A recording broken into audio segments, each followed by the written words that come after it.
আমরা এখন দাঁড়িয়ে আছি ওয়াসিম আকরামের সামনে।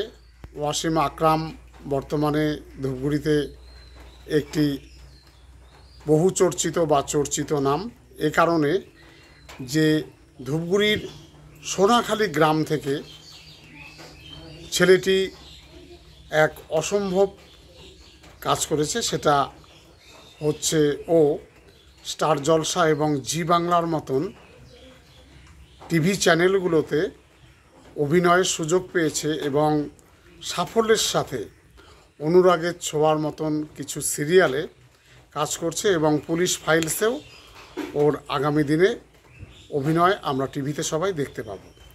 তা আমরা খুব অল্প কথায় ওর কাছ থেকে জেনে নিচ্ছি যে এই যে তুমি যে অভিনয়ে এলে, এই অভিনয়ে আসার পিছনে তোমার কি ভাবনা কাজ করলো বা কি অনুপ্রেরণা কাজ করলো?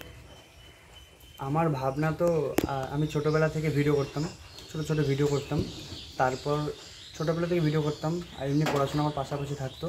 তারপর একদিন হঠাৎ করে মানে সুযোগ আসে আমার কাছে, আমি অনলাইনে ভিডিও করতাম। তো তারপর আমার ওখানে একটা সুযোগ আসে, একজন আমাকে বলেই যে এক জায়গায় অডিশন দিতে হবে, তুই হয়তো পারবি, চেষ্টা কর।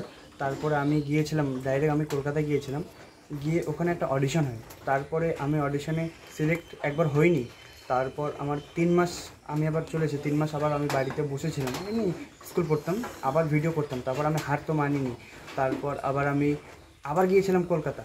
আচ্ছা, তোমার তুমি যাদের সঙ্গে অভিনয় করছো তাদেরকে একসময় টিভিতে দেখতে, তাদের সঙ্গে কাজ করতে তোমার কেমন লাগছে? হ্যাঁ, এক সময় তো আগে আমরা টিভিতে দেখতাম সেই হিরো হিরোইনদেরকে, তো এখন তার সামনে গিয়ে যে আমরা অভিনয় করছি, ওনার সঙ্গে আমি কথা বলছি, অভিনয় করছি, সেটা একটা আমার মানে মনের ভিতরে একটা আলাদাই অনুভূতি একটা কাজ করছে আমার মনে।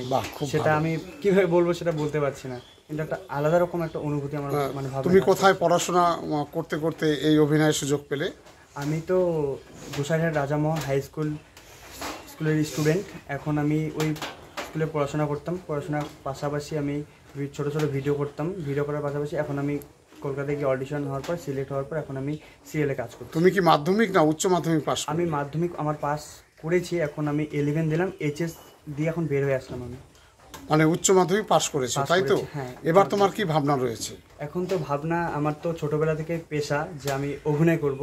এখন আমি অভিনয়ের পাশাপাশি আমি কলেজে অ্যাডমিশন হব, কিন্তু আমি কলেজের পাশাপাশি আমি অভিনয়টাকে ধরবো, আমি মানে ছাড়বো না। আচ্ছা, তোমার সিরিয়ালগুলো স্টার জলসাতে দেখাচ্ছে বা জি বাংলাতে দেখাবে, তুমি যখন বন্ধু বান্ধবের মাঝে ফিরে আসছো বা তুমি গ্রামে ফিরে আসছো, তখন তোমাকে নিয়ে কেমন তারা উচ্ছ্বাস প্রকাশ করছে বা তোমার কীরকম লাগছে?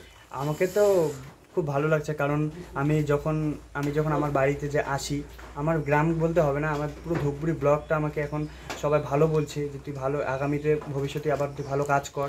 একদম। তোমার স্যার ম্যাডামদের সঙ্গে তোমার দেখা হয়েছে? হ্যাঁ, আজকে আমি স্কুলে গিয়েছিলাম, তো আজকে আমাকে স্যার ডাকলো, মানে যে স্যার আগে আমি সেই ভয় পেতাম, সেই স্যার আজকে আমাকে ডেকে মানে ভালো কিছু বললো, বলছে আগামীতে তুই ভবিষ্যতে ভালো একটা কাজ কর, একটা ভালো অভিনেতা একটা হ, এরকম অনেক কিছু বলেছিল। তো আমি তো আগে যে স্যারের কাছে আমি পড়তাম, ভয় করতাম, লুকিয়ে লুকিয়ে বেরোতাম, যখন আমি স্যারকে দেখতাম তখন আমি সাইড দিয়ে লুকিয়ে লুকিয়ে যেতাম, কারণ ভয় লাগে। কিন্তু এখন আমাকে সেই স্যার এখন নিজে ডাকছে আমাকে। আর বলছি, তোমার বাবা মা তোমাকে কিরকম সাপোর্ট করলো এই বিষয়ে? হ্যাঁ, ছোটবেলা থেকে আমার বাবা তো আমাকে সাপোর্ট করেছিল এবং আমার মা সেই সাপোর্ট করেছিল, সেটা বলার বাইরে। আগামী দিনে তোমার কি স্বপ্ন আছে? আগামী দিনে আমার একটা স্বপ্ন আছে, আমি ফিল্ম লাইনে কাজ করব। এমনি তো আমি ফিল্ম লাইনে এখন কাজ করছি, আগামী দিনে আমার ভালো একটা কিছু কাজ করার, অভিনেতা। আচ্ছা, তোমাকে অনেক ধন্যবাদ জানাচ্ছি।